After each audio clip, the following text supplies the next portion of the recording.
ओम वक्रतुंड महाकाय सूर्यकोटिसमप्रभ निर्विघ्नं कुरु मे देव सर्वकार्येषु सर्वदा। ओम श्री महागणपतये नमः। ओम श्री गुरुभ्यो नमः। हरि ओम। सदाशिवसमारंभां शंकराचार्यमध्यमाम् अस्मदाचार्यपर्यन्तां वन्दे गुरुपरम्पराम्। अस्मद्गुरुभ्यो नमः। श्रुतिस्मृतिपुराणानाम् आलयं करुणालयं नमामि भगवत्पादं शङ्करं लोकशङ्करं। शङ्करं शङ्कराचार्यं केशवं बादरायणं सूत्रभाष्यकृतौ वन्दे भगवन्तौ पुनः पुनः। ईश्वरो गुरुरात्मेति मूर्तिभेदविभागिने व्योमवद्व्याप्तदेहाय दक्षिणामूर्तये नमः। ओम श्री मेधा दक्षिणामूर्तिस्वामिने नमः। ओम सहना भवतु सहनौ भुनक्तु सह वीर्यं करवावहै तेजस्विनावधीतमस्तु मा विद्विषवहै। ओम शांति शांति शांति। हरि ओम श्री गुरुभ्यो नमः।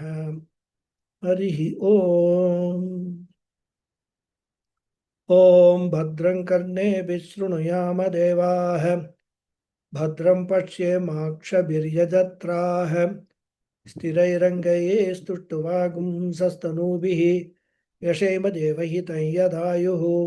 स्वस्ति न इन्द्रो वृद्धश्रवाः स्वस्ति नः पूषा विश्ववेदाः स्वस्ति नस्तार्क्ष्यो अरिष्ठनेमिः स्वस्ति नो बृहस्पतिर्दधातु। ओम शांति शांति शांति। हरि ओम श्री गुरुभ्यो नमः। हरि ओम। So namaste once again everyone.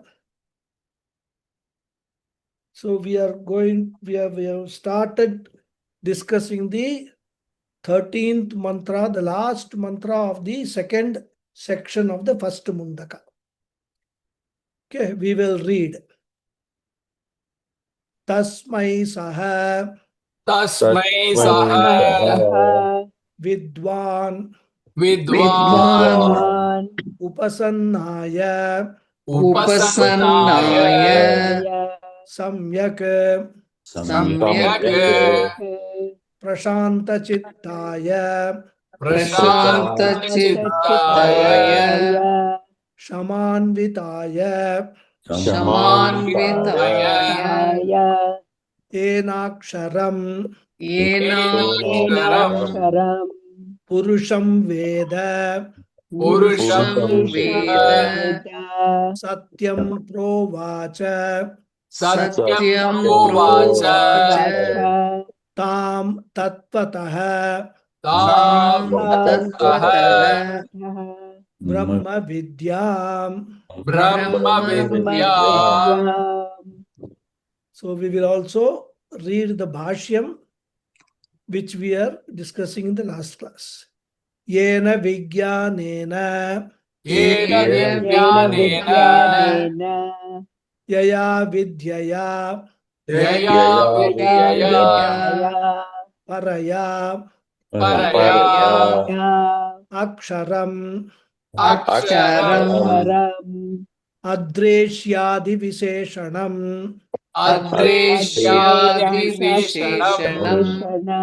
tadeva aksharam purusham purusha shabda vakyam purnatvat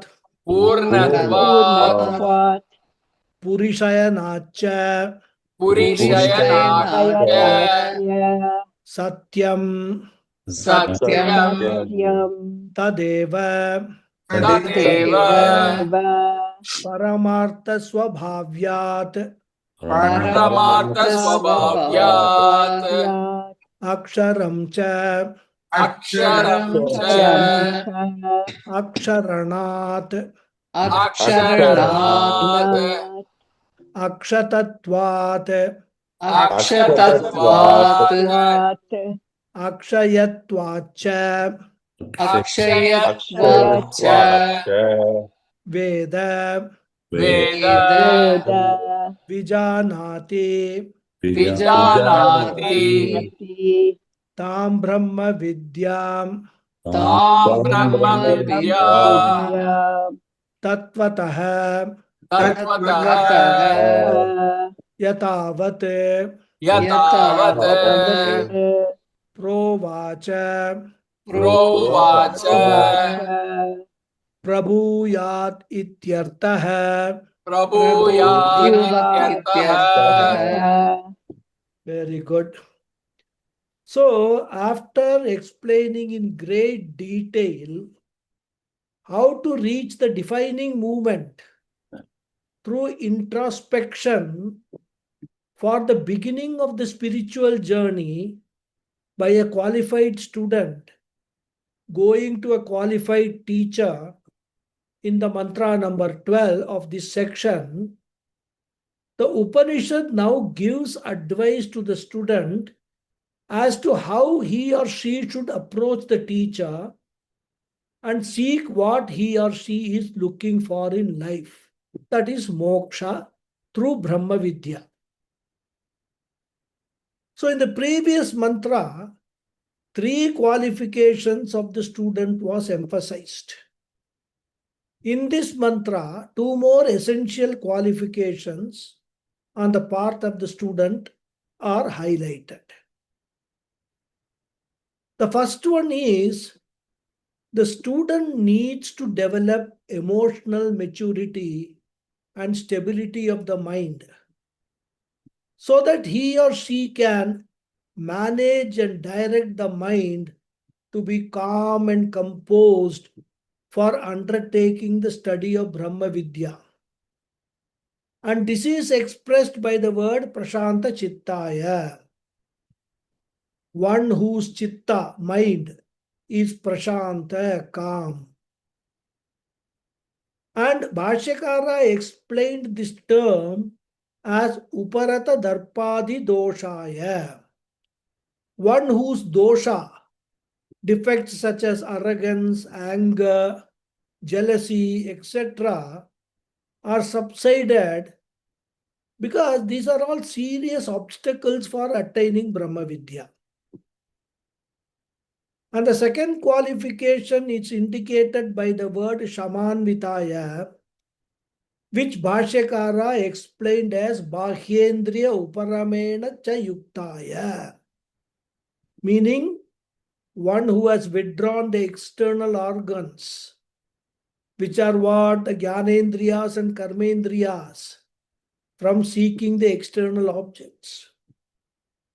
So, in short, one who has transformed his personality or her personality from an extroverted one to an introverted one, focusing on oneself, the real self, the Atma. Because this extrovertedness is another obstacle in spiritual pursuit. In fact, it is a very big obstacle. And it is very attractive also. In fact, if there is a music program, you feel like going and attending, listening to the beautiful music, meeting people, chit-chatting with them. As they say, uh, uh, uh, increasing the strength of the relationships. All these things are very, very nice for a non-mumukshu. But for a mumukshu, these are all very big obstacles. And Bhashyakara further explained it as Sarvatah Viraktaya Ityetat. Another important aspect which the Upanishad points out is that the student should approach the teacher with humility and with a spirit of ready to serve the teacher. In the previous mantra, it was said that the student should approach the teacher with Samitpanihi. And here the mantra says the student should approach the teacher Samyak Upasannaya. And Bhashyakara gave the meaning of Samyak as Yatha Shastram, as per the prescriptions in the Shastra. And once a qualified student approaches the teacher as described, the mantra says the teacher should impart the knowledge of Brahman. Tattvataha means as it is, as it should be told.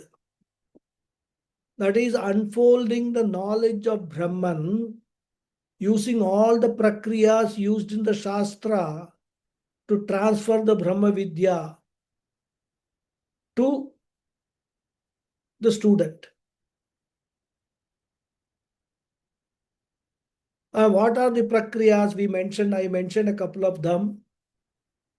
Adhyaropa apavada nyaya, drigdrishya viveka, atma anatma viveka. There's so many prakriyas are there in the Shastra, in the Upanishads, which they use in order to convey this knowledge of Brahman to the student.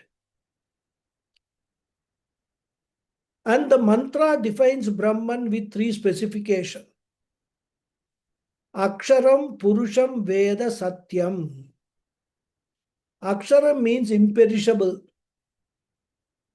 And Bhashyakara drew our attention to the mantra number 1.1.6, which describes the Aksharam Brahman as what? Adreshyam, Agrahyam. Number of times we have repeated this mantra. So Bhashyakara indicates that we should understand the word Purusham as described in that mantra. Then he goes on to explain why that reality, that non-dual Brahman is called Purusha. He gives two meanings, rather two derivations of the word Purusha, which explain why Aksharam Brahma is called Purusha. The two derivations he gives are Purnatvat, Purishayanacha. Purnatvat means because of being Purna. And we saw the explanation of Purna as Pipatti Sarvan or Pureti Sarvan iti Purusha. That which fills up everything is Purusha. So, the Akshara Tattvam Brahman is called Purusha because it is all pervading, filling up everything in the cosmos. So that is one meaning. And Bhashyakara gives a second meaning for the word Purusha. He says Purishayanacha. Purishayanat means that which resides in the city. Because in many places in the Upanishads, including in Kathopanishad, we will see means whenever we study Kathopanishad, the physical body is compared to a city. Even in Bhagavad Gita, students will recall 5th chapter, shloka number 13, where Krishna says, Navadvare pure dehi, naiva kurvanna karayan. So the physical body is compared to a city with 9 doors. And as I said, Kathopanishad also mentions Puram means city, called the body. And here Bhashyakara says Puri Shayanath. So Puri means in the Pura, in the city. Shayanath means dwelling or residing in. So Akshara Tattvam is called Purusha because it is dwelling in the city of the body. So what does it mean? We will see later on in the second Mundaka and all that. Here just, indication is given. This Akshara Tattvam, Brahman, in the form of consciousness, is residing or dwelling in the body. So Bhashyakara explains the word Purusha in two ways. One is from Paramartha Drishtya, other is from Jivatma Drishtya. So Paramartha Drishtya Purnatvat, that which is pervading everything, that which is limitless consciousness, that is Purusha. And Purishayanatcha, that which is dwelling, obtaining in the city of the body. And therefore, Pujya Swamiji used to say, Purusha means is a Mahavakya. So one Purusha stands for Paramartha Purusha, another Jivatma Purusha. So when you put Purusha, you are actually expressing the Aikyam between Jivatma and Paramatma. And that is why he used to say it's a Mahavakya, which equates the Jivatma and Paramatma. So the first Purusha refers to Tatpada Lakshyartha. Second Purusha refers to Twampada Lakshyartha. So the Tattvamasi equation is complete. Therefore, Brahman is called Purusha because it is Purna, and also Brahman is called Purusha because it is residing, obtaining in the body. And the next word is Satya. And Bhashyakara says, Tadeva Paramartha Swabhavyat. Aksharam cha aksharanat, akshatvat, akshayatvat cha tade akshayatvat cha. Full stop. So Tadeva means that alone, means that Purusha alone is Satyam. What Bhashyakara wants to emphasize is that don't understand the three words Aksharam, Purusham and Satyam as three different specifications or descriptions.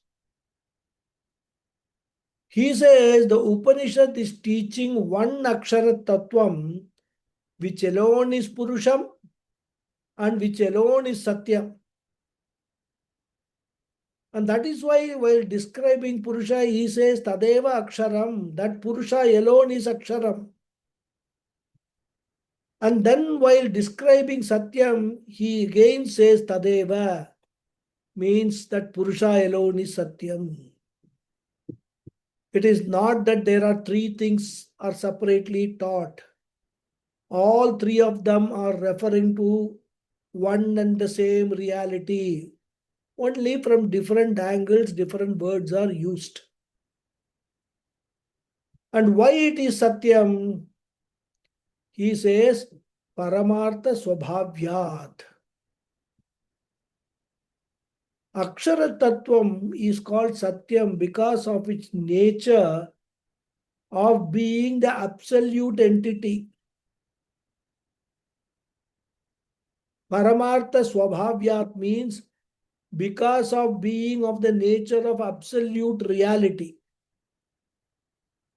It is something which is absolute. The word Parama means absolute. Artha here means entity. Swabhavyat means Swarupam, nature. So since it is of the nature of Paramartha,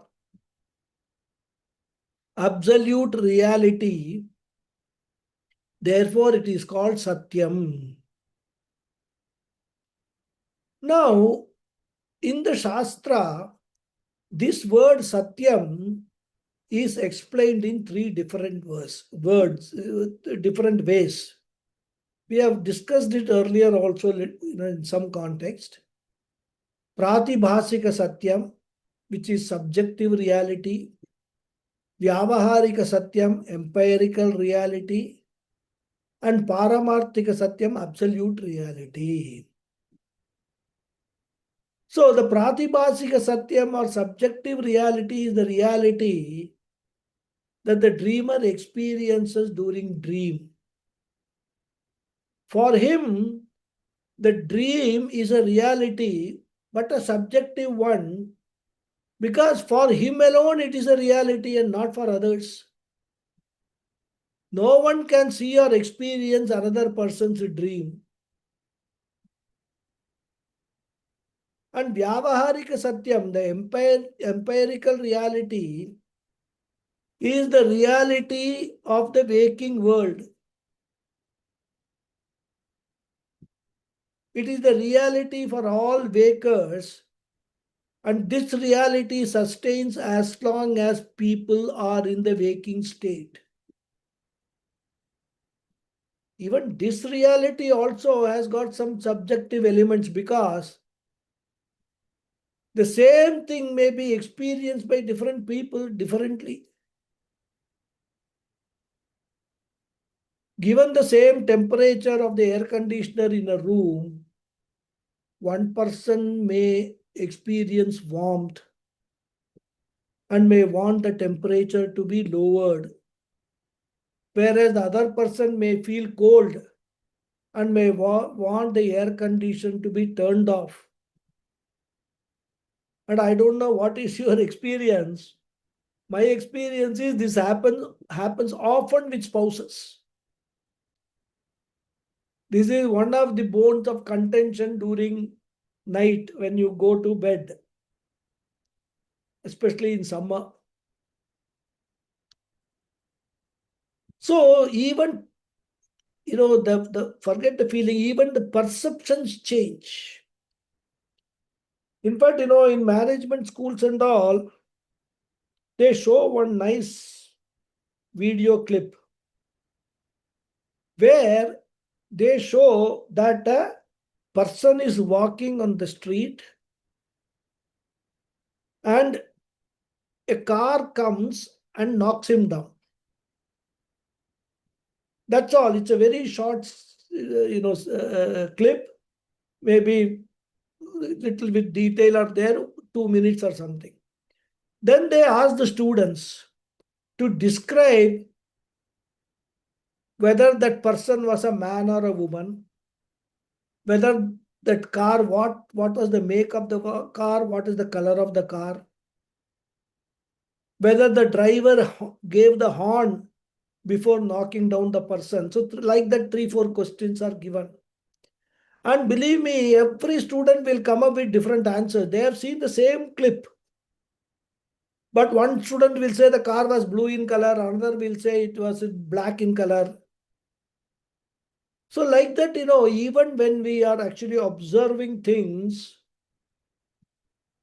subjectivity comes in somehow. So even empirical reality has sometimes elements of subjective reality. And then there is a third state, that of a super waker who has gained self-knowledge and has risen risen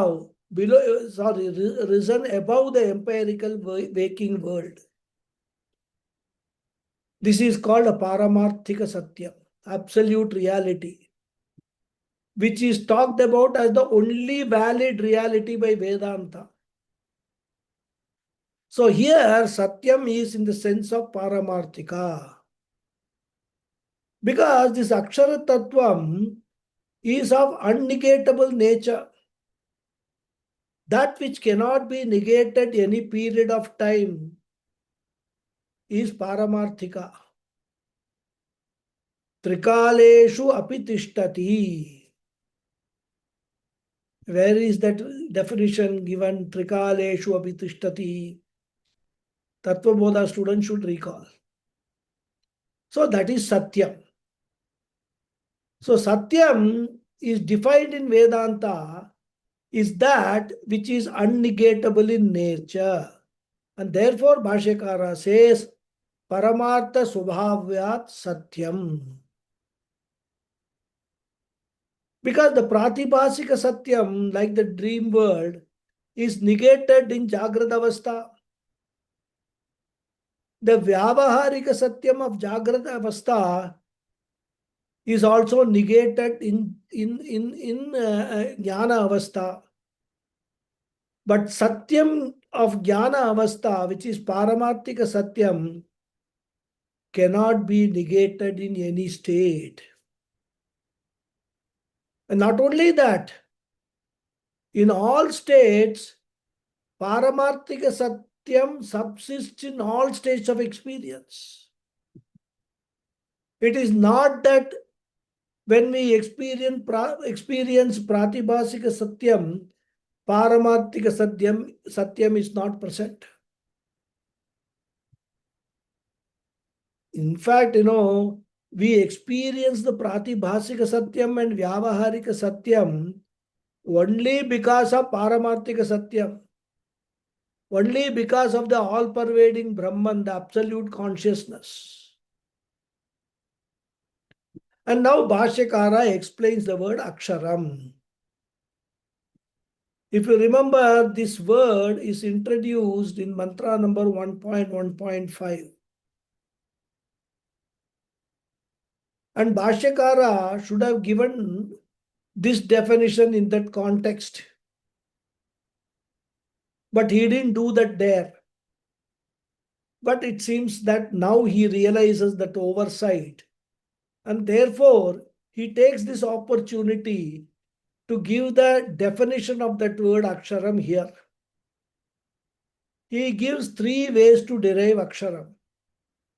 He says, Aksharam cha, Aksharanat, Akshatatvat, and Akshayatvat cha.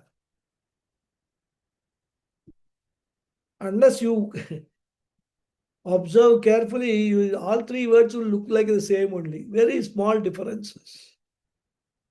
So the word Aksharam is derived from 3 different verbal roots. 3 different dhatus, because he brings in a little bit of Sanskrit grammar in that. The first is Kshara dhatu, Kshar dhatu. Kshar means to undergo change or modification. So Aksharam means Naksharati iti Aksharam. That which is Parinama Rahitaha. That which does not decline, that which does not change. And that is why Bhashyakara says, Aksharanat Aksharam.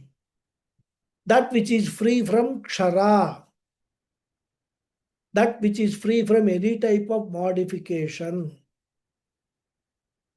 So the reality is called Akshara because it is changeless.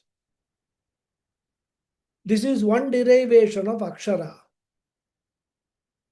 And this meaning, Bhagavan Krishna uses in the Bhagavad Gita sloka in the 15th chapter. There he says, Dvavimau Purushau Loke Ksharaksha eva cha Ksharas Sarvani Bhutani Kutastokshara Uchyate. Bhagavad Gita, when we come to 15th chapter, we will see. So, Kutastaha Akshara Uchyate, that which doesn't change. So the first meaning is that which does not undergo any change or modification. Next he says Akshatatvat, Aksharaha. And this derivation is based on Kshandhatu. Kshandhatu changes the form to Kshata. Kshata means that which is broken, that which is hurt or injured. That is called Kshata. So, na Kshata, Akshata. So, Akshata means unbroken. So since this reality never breaks, never perishes, it is called Akshata. In fact, that is why, in puja and all, we have to make this Akshata for puja.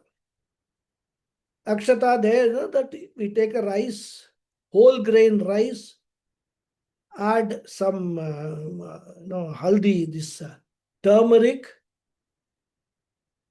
and some binding material for the turmeric to bind with the rice. And many people, because of whatever reason, they will add a little bit of water to do the binding. The moment you add water, that will become kshata, because the rice grains will break because of the the water content. And therefore, when you prepare the takshata, you must either use ghee, that is clarified butter, or a little bit of oil. Just 1 or 2 drops of oil you can use. So the puja has to be done, because whatever we are offering to Bhagavan has got to be whole. It cannot be broken thing. So that is the meaning of akshata, that which is not broken. So Bhashyakara says akshatatvat aksharaha, that which is nasharahitam ityartaha. So first is parinamarahitam, second is nasharahitam. And the third definition is akshayatvat. Here the verbal root is kshidhatu. Kshayati means to decay. So nakshayati iti akshaya.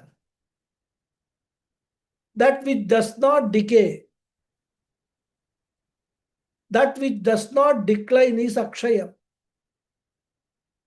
So in Shadbhava Vikara, asti, jayate, vardate, viparinamate, apakshiyate, vinashyate, etc. Viparinimate is negated by the word akshara. Apakshiyate is negated by the word akshara. Vinashyate is negated by the word akshata. So aksharatvat na viparinamate, akshayatvat na apakshiyate, akshatatvat na vinashyate. In short, what it means, that Purusha, that Brahma Tattvam is nirvikaraha,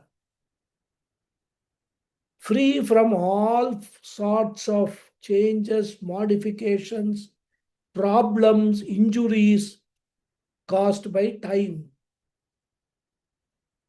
Unhurt by time is called Aksharam. So this is Brahman or reality. And the mantra says that Aksharam Veda. Bhashyakara says Veda means Vijanati. So the Guru taught him such a knowledge, by which knowledge the Shishya will come to know the Purusham, Satyam, Aksharam.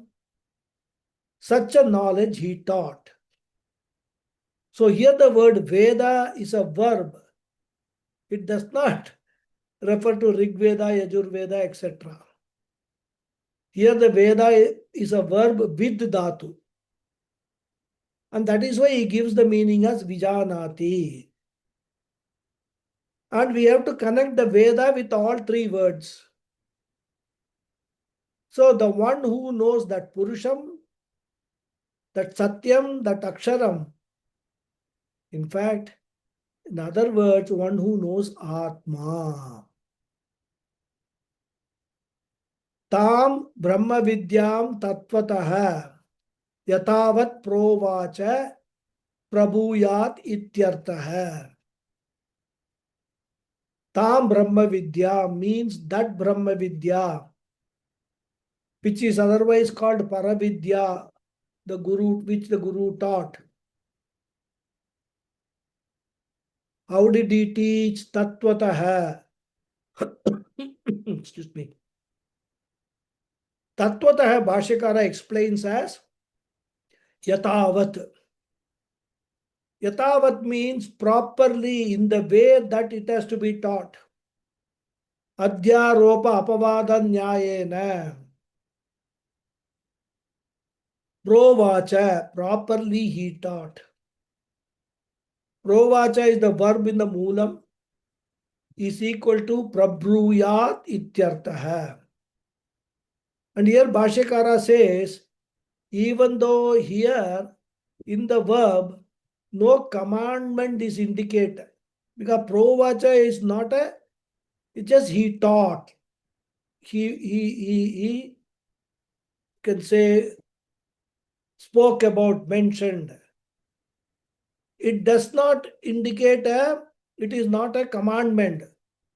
The imperative, it is not in the imperative sense. But Bhashyakara says, we have to take the meaning as a commandment given to the Guru. So the Upanishad is giving a commandment to the Guru. It says, O teacher, O Jnani, when such a good disciple comes, don't give excuses. You have to teach. And therefore, provacha means prabhruyat.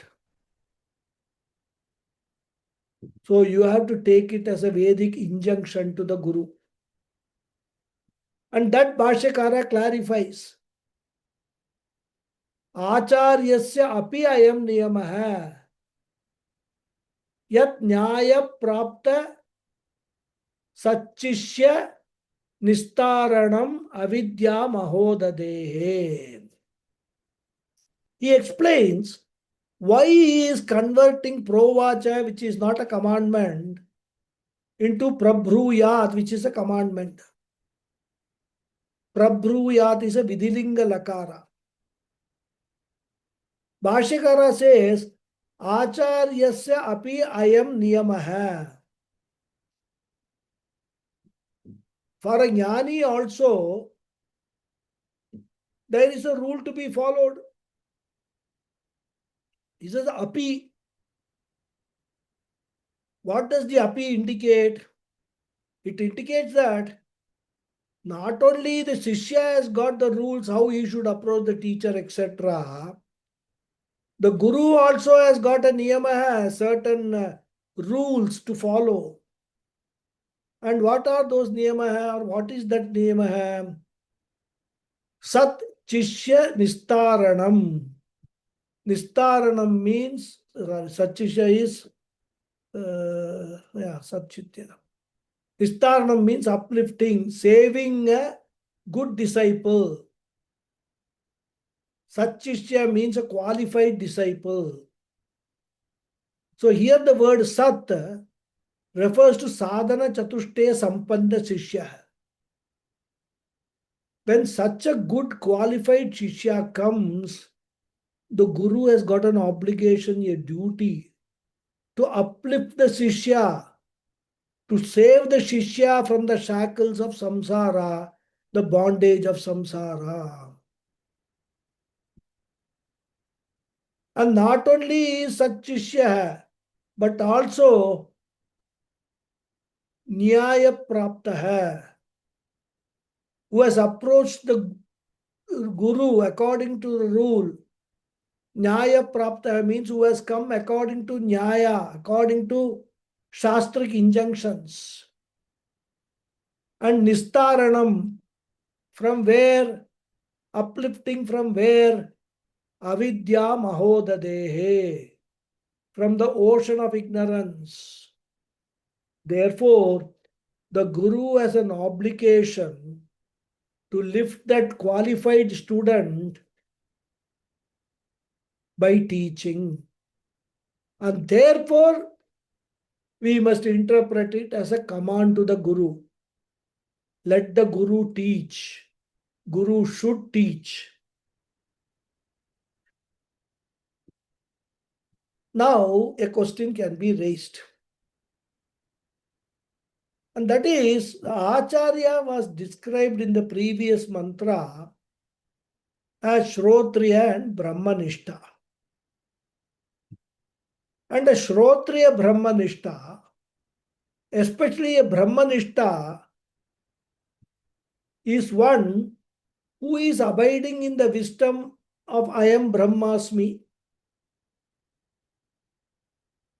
So, that Brahmanishta, abidance in Brahman, is out of the range of Shruti. And therefore, Shruti cannot prescribe any rules for this wise person. Because for a wise person, there are no rules.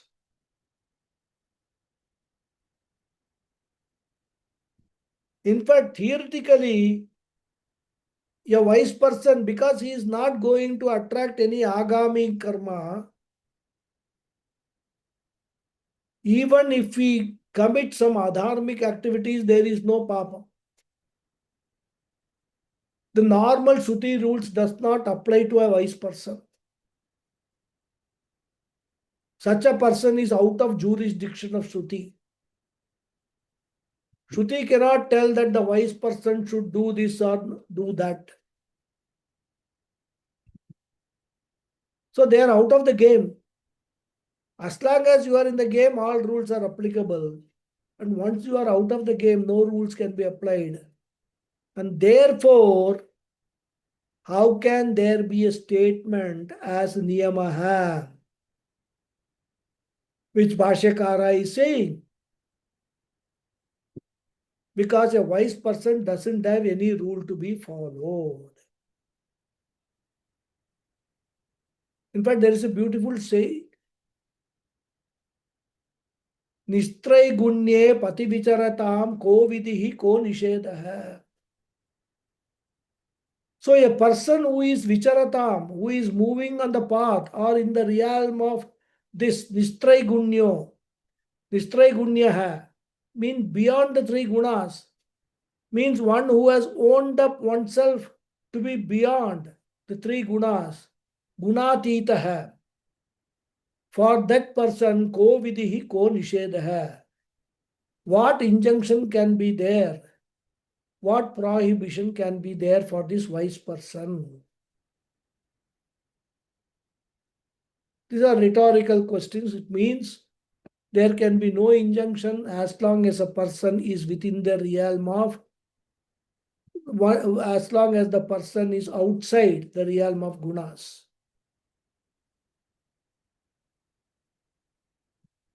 So as long as a person is taking himself to be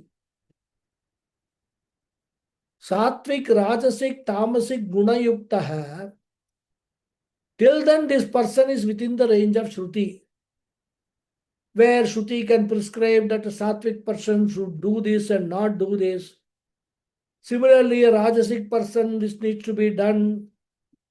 For a tamasic person, this is important, necessary, etc. Because all these three gunas, sattvic, rajasic, tamasic are constituents of what? They are constituents of Prakriti, Maya. And these three gunas are expressing through this world and this body, mind, sense complex. But when the person is gunatitaha, mayatitaha, when he appreciates that,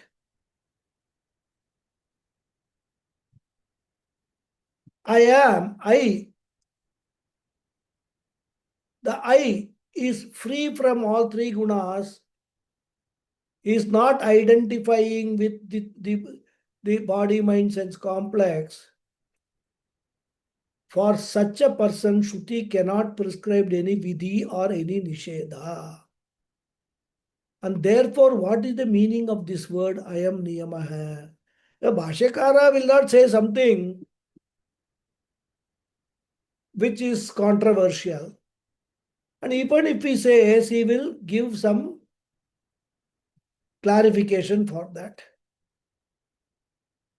But here, Vashyakara doesn't talk about it. He doesn't give any clarification. And therefore, what we have to do to understand that, we have to fall back upon commentary, sub-commentaries of Bhashya. So one sub-commentator says that this has been said from Vyavaharika Drishtya, means it is from the standpoint of convention. And what is the convention? It is not a rule, it is a convention that when a good disciple, a qualified disciple approaches the teacher would teach even though he is not duty bound. Because naturally, this qualified disciple who has approached the teacher appropriately will definitely invoke compassion. And because of that compassion, definitely he will teach.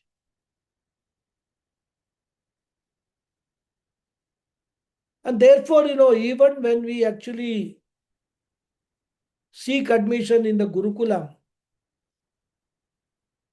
there is a process they follow just to test whether you are qualified enough to get this Brahma Vidya, this knowledge of Vedanta.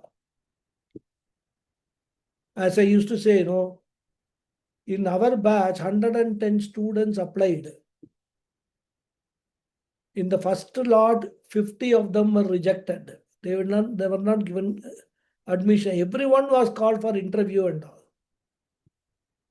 Then out of that 50 also, by the time the course finished, only 40 or 42 or something remained.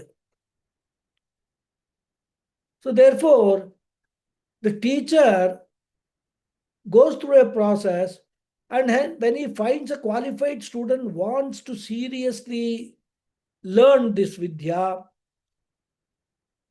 because of his compassion, he will definitely teach. So this is really not a niyama. It is niyama bhasaha. As though a niyama.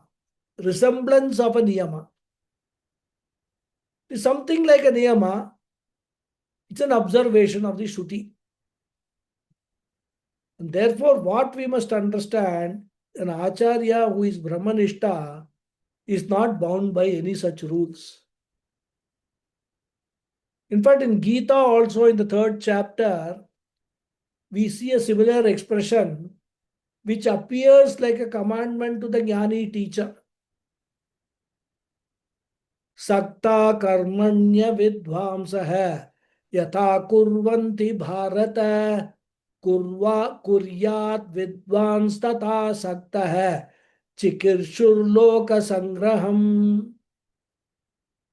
So here also in the second line, Krishna says, Kuryat vidwan yata asakta chikirshuhu loka sangraham.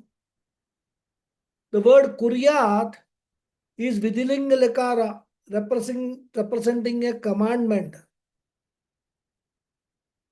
So there also we must understand that it is kuryat iva, as though it is a commandment, resembling a commandment, but not an actual commandment, because, as I said, no order or command can bind a jnani. And we can understand this in another manner also. Even though Acharyasya niyamaha is not applicable to a Brahmanishta, but when a Brahmanishta is playing the role of a teacher, that is, he is doing role play, then Shruti will say, anyway, you are playing the role of a teacher. You are not obliged to teach.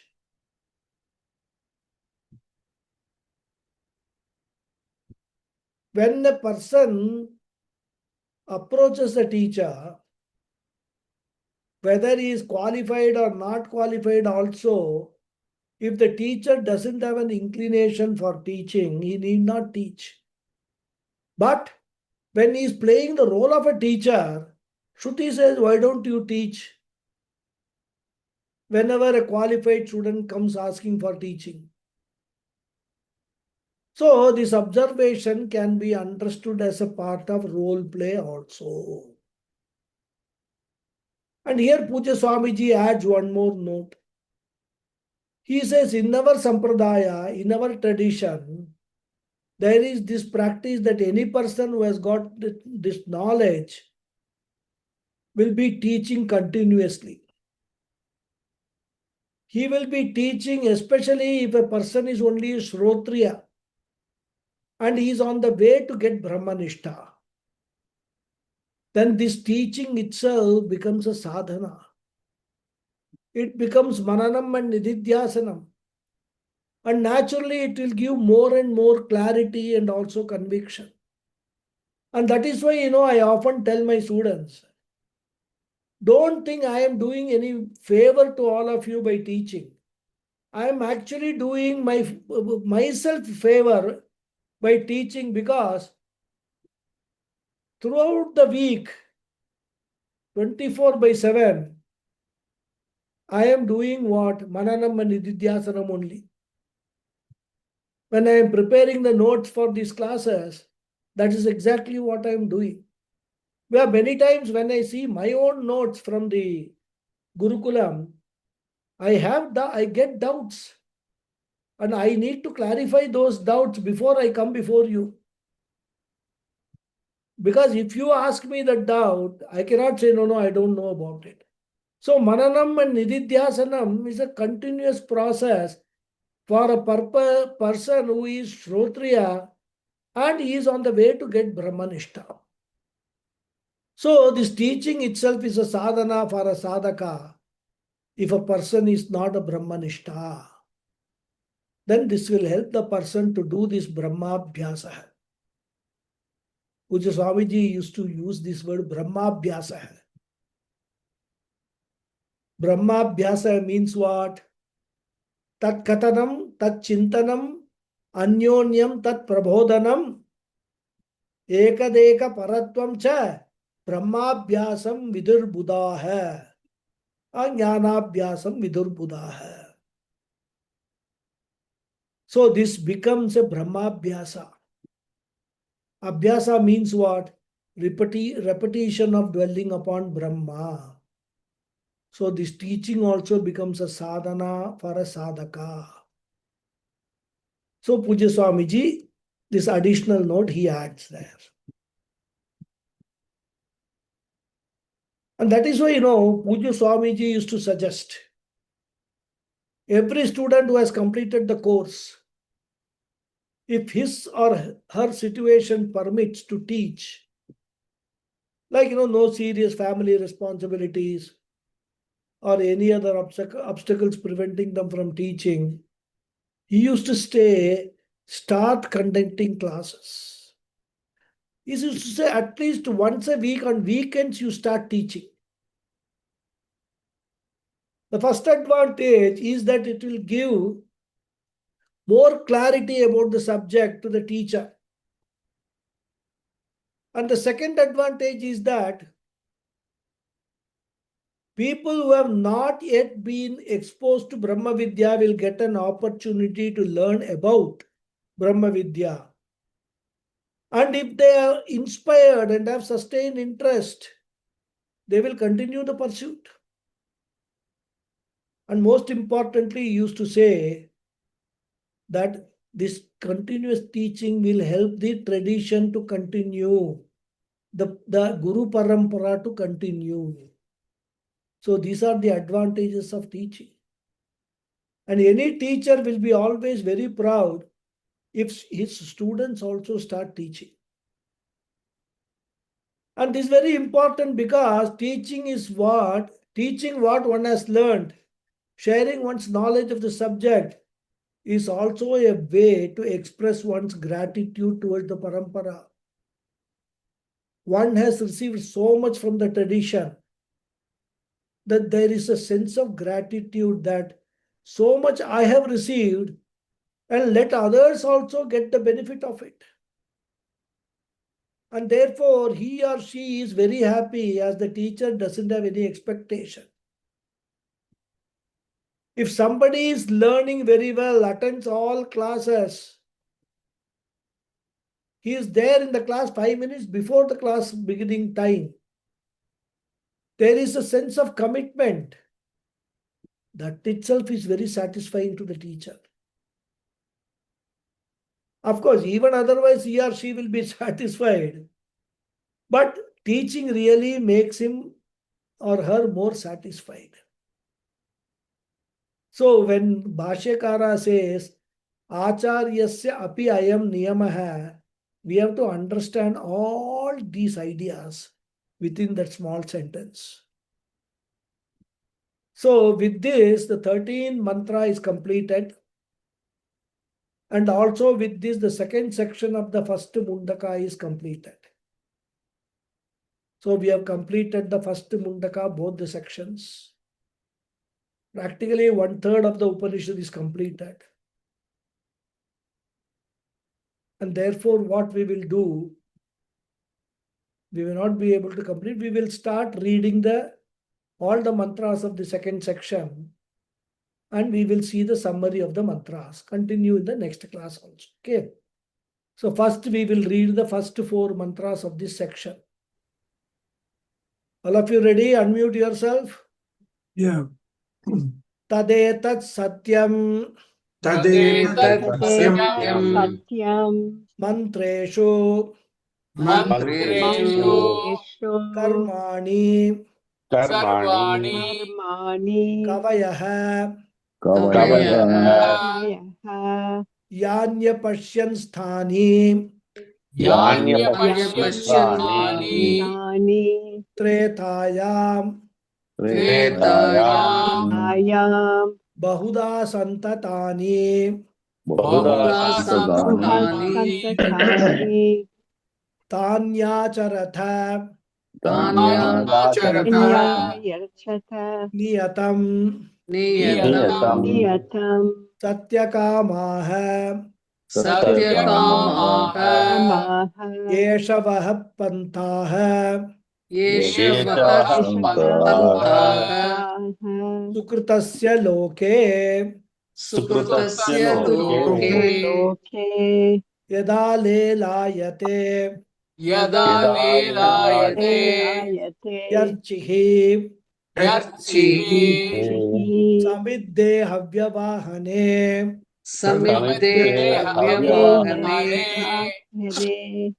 tad ajyabaga Ajyabaga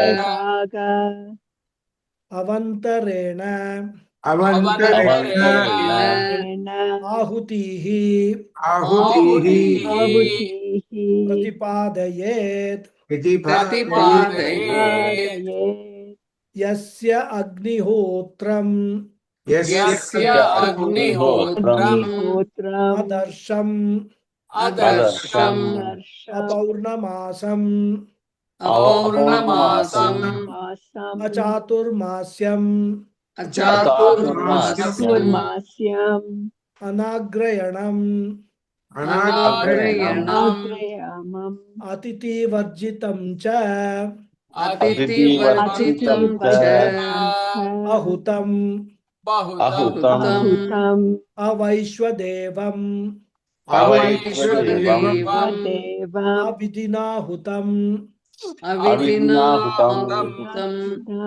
asaptamamstasya Asaptasya lokan hinasti kali karali Karadi chamanojavaha cha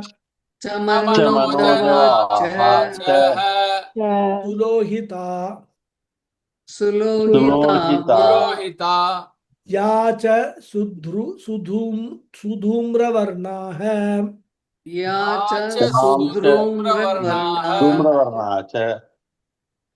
swilingadi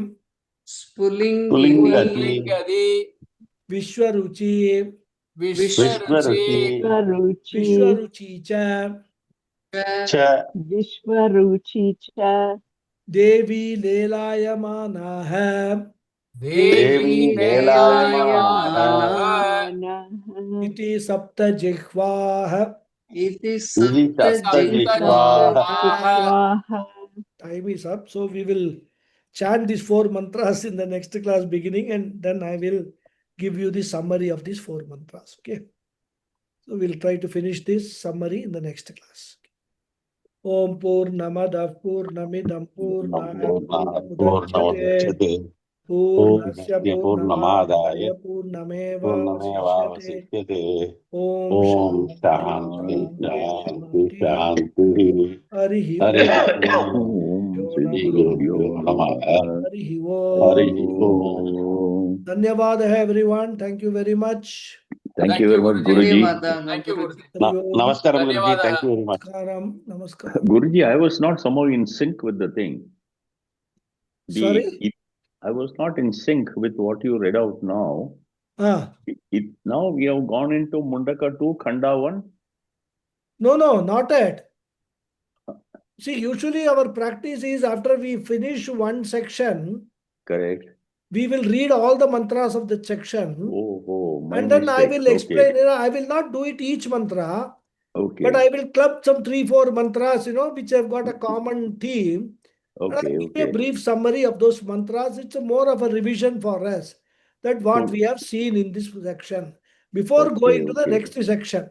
I thought you started. Helps us also to maintain the continuity. When we go to the next section, we must know from where we are coming, True. So that is why just a sort of a refresher, this thing. Last time also I did. After we finished the first section, I did this. So now also there is a same thing. I will be repeating it. Somehow we have gone through fully, detailed, we have discussed. I have somehow was out of step, not in sync. Okay.